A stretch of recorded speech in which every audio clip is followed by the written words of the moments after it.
Imagine, what if you could see into the past through a story told by some of the first visitors to ever meet the Chamorros more than 400 years ago? Through their eyes, we can see how our ancestors lived. Their courage, their kindness, their way of life before change came from ships across the sea. Their words open a small window into the world of the Chamorros, a window that lets us listen, reflect, and understand where we come from. By looking back through that window, we may find something even more valuable, a clearer picture of who we were and maybe who we are today. That is what I hope you will find with our story. Our story begins with a priest jumping out of the window of a ship. A brave priest who disobeyed the rules and decided that he just had to go visit the Chamorros. With a knife in his hand, he jumped out of the window of the ship into a Chamorro canoe. He hugged them and then quickly pointed to the shore, and without waiting, the Chamorros understood and began to sail towards shores of the island of Rota. Their canoes were so quick that the soldiers calling out could do nothing but watch Juan Pobre sail away. After reaching the shore, they brought him to a village called Tasga, which is in between two other villages called Guaco and Eteto. The Chamorro from the canoe was very happy that he had a special prize, the Spaniard Juan Pobre. Many people from the village nearby came because they were curious, and Juan Pobre was surprised to see so many people from the island. Juan Pobre then followed the Chamorro to his home in the village of Tasga, which was the nicest house in the village. At the Chamorro's home, Juan Pobre learned of other Spaniards, survivors of the shipwrecked Santa Margarita, living on Saipan, Tinian, and Guam. One of them, Sanko from Guam, heard about Juan and came to meet him on Rota. The two were overjoyed to reunite and decided to travel together to the village of Guaco, where they could live more comfortably. In the village of Guaco, Juan Pobre and Sanko were hosted by a Chamorro named Sunama and his family. One afternoon, while Juan Pobre and Sanko were sitting waiting for dinner, Juan Pobre became curious and asked Sanko about what he learned after living with the Chamorros for so many months since the shipwreck. Sanko was very happy at this question and with excitement began sharing his amazing story about living with the Chamorros. First, I must tell you that the Chamorros are a good and peaceful people, more so than us Spaniards. They live in harmony, caring for and loving one another. They wear little clothing because of the heat and are strong, healthy, and well-built, some of the strongest we've seen from the Americas to Asia. They oil their hair and skin with coconut oil. Men prefer black hair, while women favor it blonde. If I was to tell you about their fishing skills, it would take very long, but I can say that they fish like us Spaniards and have some skills that even we do not have. When it comes to fishing from their canoes, there are no better divers or fishermen like them. Beginning from the age of 4 or 5, they start teaching their sons how to use a canoe and fish. They even build them small canoes that they can practice with. By the time they are teenagers, they are already masters like their fathers and can go fishing on their own. They sail, drain the water from their canoes whenever too much water gets in, and even flip their boats back around if they turn over into the water. That's how strong they are. On all the islands, they love catching flying fish. It is their favorite. They also use different types of hooks, which they are very good at making out of wood and shells. Whenever they fish for flying fish, people from the village gather as a group and sail out with their canoes. Each fisherman has 10 to 12 round hollow plants like small pumpkins. used as floaters, which are connected to a line and a fishing hook with two pointy sides. On one side of the hook, they bait it with meat of the coconut, and on the other, they bait with the meat of shrimp or other small fish. They sit patiently in their boats, and when they see the floater bounce up and down, they get excited because they know they have caught a fish. They sometimes catch so many flying fish that there is enough for everyone in the village. Once they catch their first fish, they eat it raw, and then with the second fish they catch, they use it as bait on a bigger hook that they will use to catch even bigger fish, like the mahi-mahi, even a blue marlin. Whenever ships would visit these islands, the people would get excited and would load up their canoes with all kinds of things like water, rice, yams, coconuts, and other different types of things. They would sail up to the ships and try to trade their goods for iron, which they loved very much. One story about the Chamorros' love of iron talks about how one of them was on a ship pretending to be curious about a big cannon. It turns out that the man was actually trying to get close to a smaller metal gun he really wanted. Once he saw that the Spanish were distracted, he quickly grabbed the metal gun and threw it over the side. All of a sudden, the Spanish heard the splash as the man and gun both went into the water. The soldiers watched and waited a long time and actually believed that he drowned. A little later, they saw the man carrying the metal gun above his head and swimming towards the shore. Once he was on the shore, he was laughing and jumping with joy and was teasing the Spanish on the ship. For most people, this was hard to believe, but the Chamorros are masters of diving and fishing because they have been practicing since they were very young. Another story, which is about their skills as fishermen, is about a Chamorro man named Sunama. One day he went far out to fish. After catching and eating his first fish, he then used his second fish he caught as bait. Not long after he put out his big hook and bait, he got lucky and caught a blue marlin. He was very excited, but also very nervous because his line was very thin, and he was afraid that the line would break because of the big size of the fish. He did his best to play with the line so that the fish would get tired, and this took a long time. While he was fighting with the fish on the line, all of a sudden he noticed a shark coming towards his catch.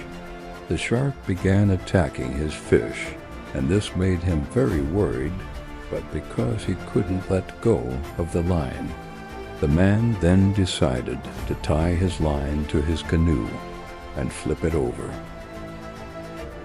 He did this because then the canoe could act like an anchor when it is upside down, and so he could swim towards the fish to chase away the shark. He was very scared but also very brave and swam towards the shark to chase it away. He then swam back to his boat, flipped it back over, and began sailing back home with his catch. As he got closer to home, he attached a big banner, probably like a mat, to his mast, so that people at the shore could see that he had a big catch. He raised the banner to signal them to come out to help him. He reached the shore. Once he reached the shore, he began excitedly talking about the story and was very happy, which you could tell by the way he walked very proudly along the beach. Juan Pobre learned that whenever they would catch a big fish, they would display a large banner to show they were successful with a big catch. They usually would go fishing in the morning and come back around 2 o'clock in the afternoon. Usually by the time they come back from fishing, the children are waiting excited on the shore and are ready to help the fisherman bring his catch. If the fisherman's children are old enough, they would also come help carry the canoe onto the shore and into a boathouse. If the children are not old enough, then the brothers of the fisherman would be there to help. Sometimes the fisherman's best friend would be there too and have a container of fresh water. The fisherman also makes sure to cut pieces of the fish and to give his family so that they will bring it over to their neighbors, because they usually share their good fortune. They also have a practice that once they've salted their fish and are leaving it out to dry, that they would tie a long string from the door of the house to a tree nearby, maybe to warn people to be careful when walking around the house, so that they don't accidentally step on or get dirt on their fish. Sometimes when they are not fishing, they would head to the hills or jungle to farm their crops. Some of their plants were called piga, nika, dago, and suni, which are all types of root crops like sweet potato. One of their favorite dishes to make was called tasga or tasga, and is like a type of pie that they would bake. The dish would usually be made of breadfruit or from the plants I talked about earlier. Now we will talk a little about the Chamorro women. First, naipe is the name of a plant the women would use often. The women are very skilled at using this plant to weave all kinds of things. Some of the things they would make are mats, house blankets, hats, and even use the material to make gift boxes.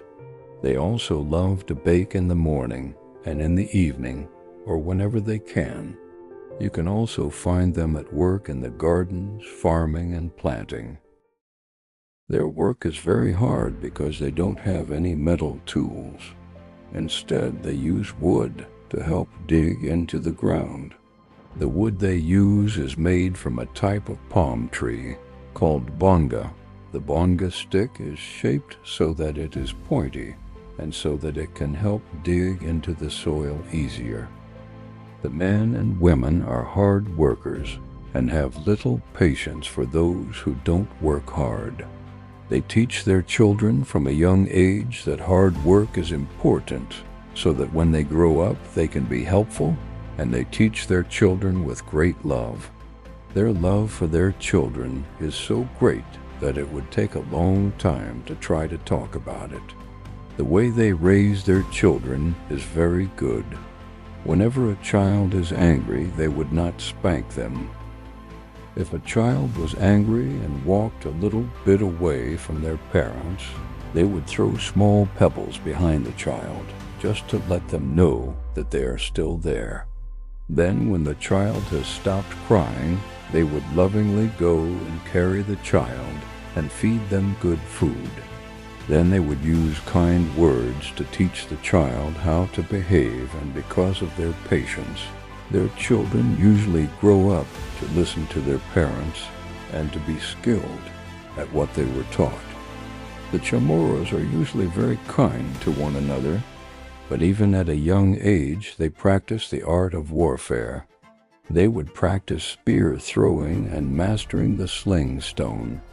These are tools for war which are usually used against people from another village, but they are still mostly peaceful, because in all my time with them, I have never seen the people in the village fighting with each other. Now I will tell you more about the way they help each other. When one neighbor is sick, the children of the sick person would go visit their neighbors, and if their neighbors are successful in fishing, they would be given food such as fresh fish. This is the practice for helping each other with food, and they would do this for at least 9 days until the sick person became better. Neighbors would also help each other when a home needs repair. The whole village would sometimes get together to help build a house, and sometimes as quick as 2 or 3 days if it's a small house. There are even some houses that are made of stone pillars called latte stones and are very strong. They would also make sure to bring food to share with each other during the building of the homes. Now I will talk about their celebrations. They would have big celebrations that would include the whole village and visitors from other villages too. They would bring the salted fish that they were saving for these special occasions. Sometimes there would be hundreds of people attending the celebration. In these celebrations, they would have banquets of food and would also have entertainment like debates. They would have people from one village in one big building and people from another village in an opposite building. Then the one person from one side would get up and start telling stories or begin arguing or making fun of the other group. They would have these debates from 8 in the morning until 2 in the afternoon, when they take a break and have their food. The skill of debating is done by the wisest of the Chamorros and is a skill they practice from a young age, the skill of Mari. The debates are the most popular of the events during the celebration, but sometimes the debates can make groups of Chamorros mad at each other, and sometimes they would agree to meet at a place to fight. They would end up fighting, throwing spears and sling stones at each other, but most of the fights usually end peacefully after some time. The island of Guam was called Bone and has maybe 400 villages with 60,000 people living on it. The high-class Chamorro lived in one of the two main villages called Funa and Motak on Guam. The island of Rota was called Zarpana and had maybe 50 villages with 12,000 people on it. We talk mostly about Rota and Guam because that is where the Spanish mostly visit, but we know that pretty much all the islands have people on them. We also know that the people living at the beaches have resources from the ocean, and those that live in the hills grow crops.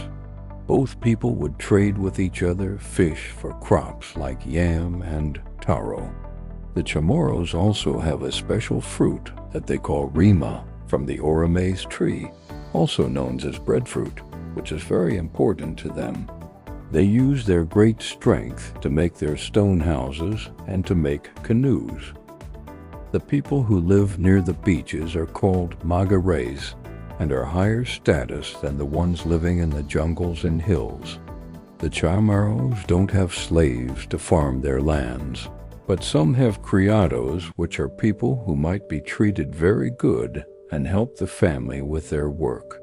The people in the jungles and hills are called mangachains.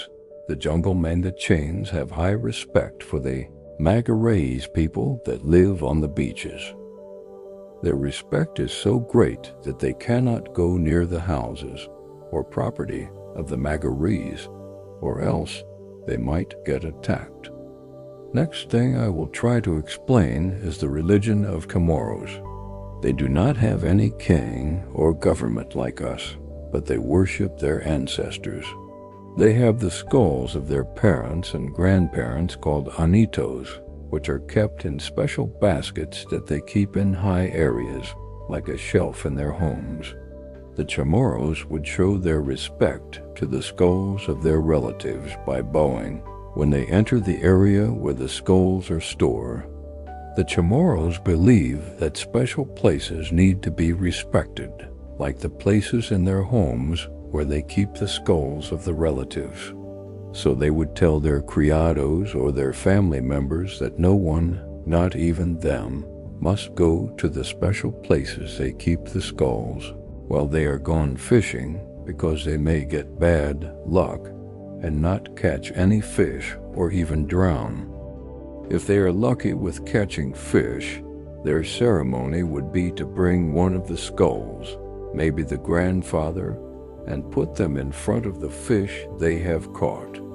Then they would speak very softly so that no one else can hear and would offer them the fish.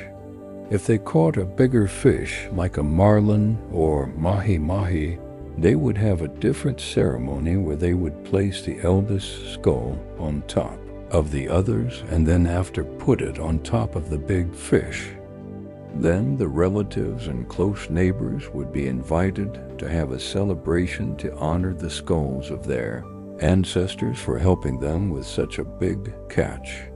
They would drink a special drink of ground rice mixed with coconut and water. They would also have signs and ceremonies where it looks like they are offering the fish to the skulls of their ancestors or inviting them to come eat. Visitors would tell the lucky fishermen that their ancestors really loved them because they helped them catch such a big fish. Now I will talk about the Makana. These are the special people in the village that are respected and given gifts because they can communicate with the spirits and can heal and help it to rain. They have many skulls in their homes and use them to help with their ceremonies. When the Makana is successful in bringing rain or doing other miracles, people would be very happy to give them gifts.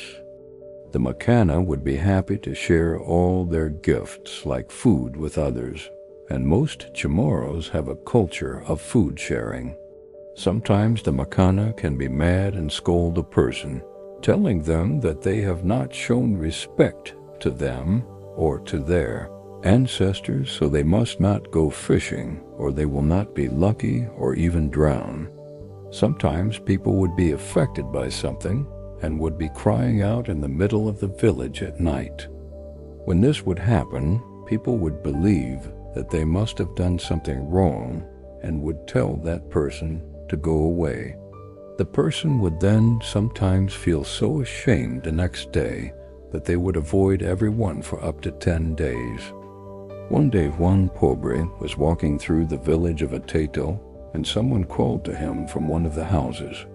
They invited him in to enter and saw that a person had passed away and was resting inside the house, laying on a mat. The person was one of the leaders named Som. They then moved Som to a platform with a chair that they made of palm and trees. There the other leaders of the village came to pay their respects to Som and were very sad and crying very loudly. Then they moved him to a stretcher and carried him to the house of his brother. The brothers, not the children, were usually the ones who would get all the property of the one who passed away. Then moved him to the grave they dug and placed the body inside, and then filled it, then covered it with a new mat. They also put posts or wood at the four corners of the grave, and then built a small structure over the grave, maybe like a small roof that they then covered also with a mat. They would all then go back to the home of the one that passed away to have a funeral gathering.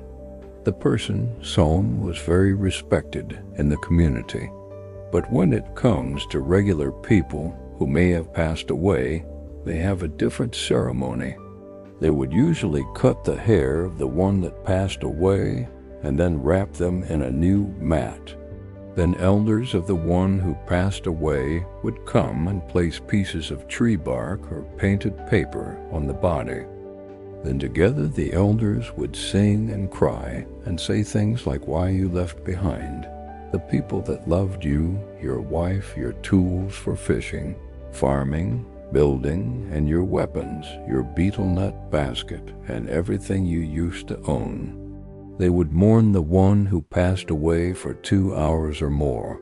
Then others would come and do the same, mourning the one who passed away. The body would be buried near the house of the relative that is most respected, and they would have a funeral gathering where they would share the special drink of pounded rice mixed with coconut and water. One story about when Juan Pobre first came to the village of Ateto in Rota was when he was walking along the beach and ran into a group of Chamorro men and women being followed behind by a small group of African slaves. This story talks about how the Spanish would sometimes be very mean and hurt others.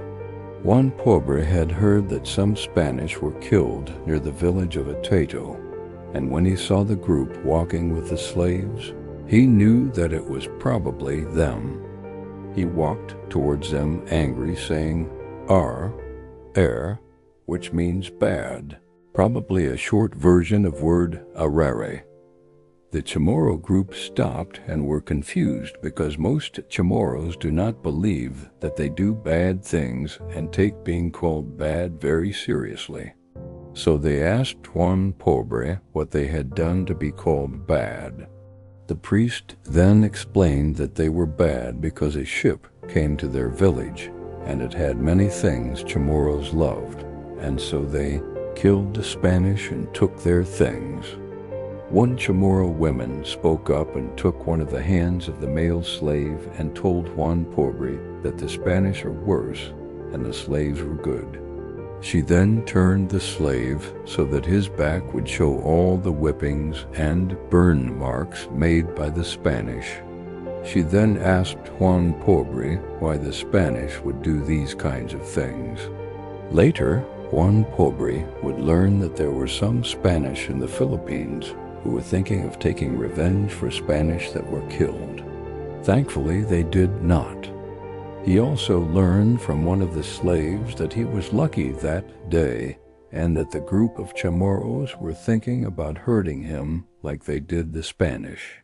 Fortunately, one of the slaves told them to spare him because he was not like the Spanish soldiers that liked to hurt others, and that the Chamorros would not go to heaven if they hurt the priest. They also showed Juan Pobre where they buried the Spanish and explained that they killed the Spanish because they were threatening to take their land away from them. They also were friendly to Juan Pobre afterwards and would invite him to join them for food. And one of the Chamorros would later ask him why the Spanish treated the Africans so bad when the Chamorros treated them as if they were their own children.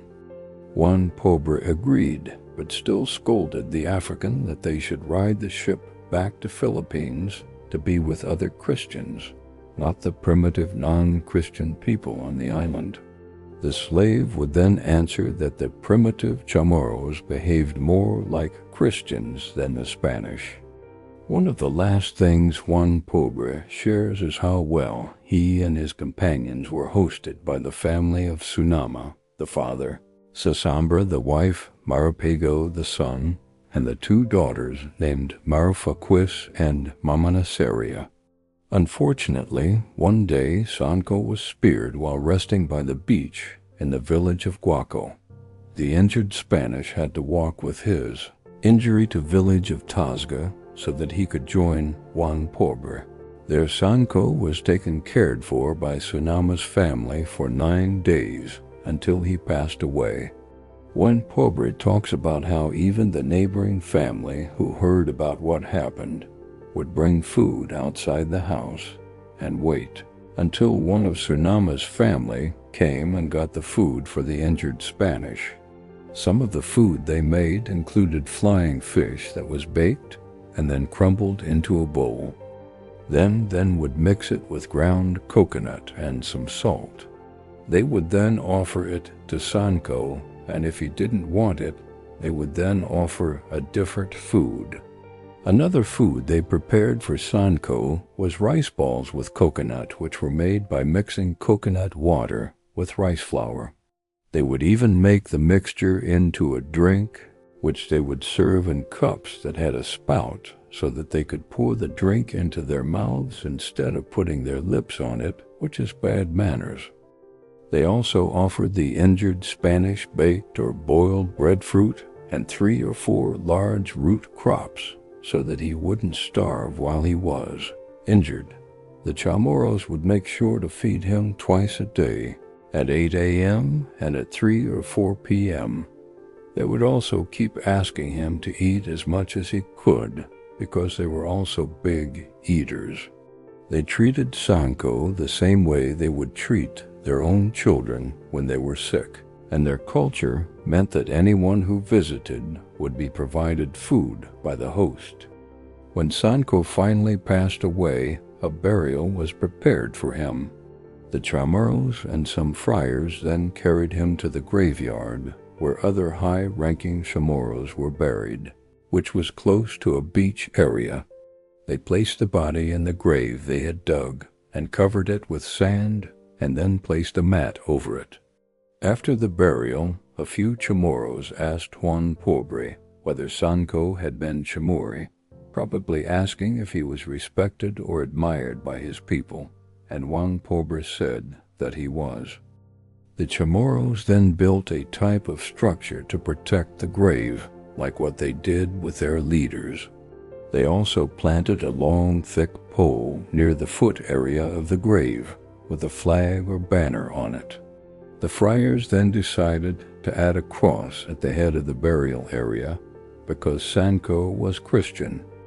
When the Chamorros saw the cross, they decided that they would hang a knife made painted wood and a carving tool, like an adze, one on each arm of the cross, but the priests disagreed and told them not to do that. The Chamorros then explained that this was a good thing and that it showed that Sancho was a respected person. But the friars would not allow it and took the things off the arms of the cross. Later, the friars would find that the Chamorros came back when no one was around and replaced the cross with an even taller one and placed the tools on the arms of the cross so that no one could reach and remove them. A few days after the burial, the Chamorro that speared Sancho slowly walked by to see if they were upset about what he did. One of the Chamorros with the friars pointed him out and told them that Sancho was the one who killed Sancho. Sancho also saw that there were speared in the ground near Sancho's burial and knew that it meant he was in danger. He then left Rota and headed to Guam until his family could help calm the anger from Sancho's friends by giving rice, fish, and a piece of turtle shell. Even another Chamorro from a village nearby agreed with Juan Pobre and claimed that Sancho was very bad. A Chamorro named Toca. Toca was a leader one of the villages in Rota and was given a pet dog by a Spanish he was hosting, the first foreign animal to come to Rota. We learned later that the host that took care of Sancho when he lived in Guam was named Eama from the village of Pango. One day in October, while Juan Pobre was strolling along the beach, he looked out and noticed a ship in the distance.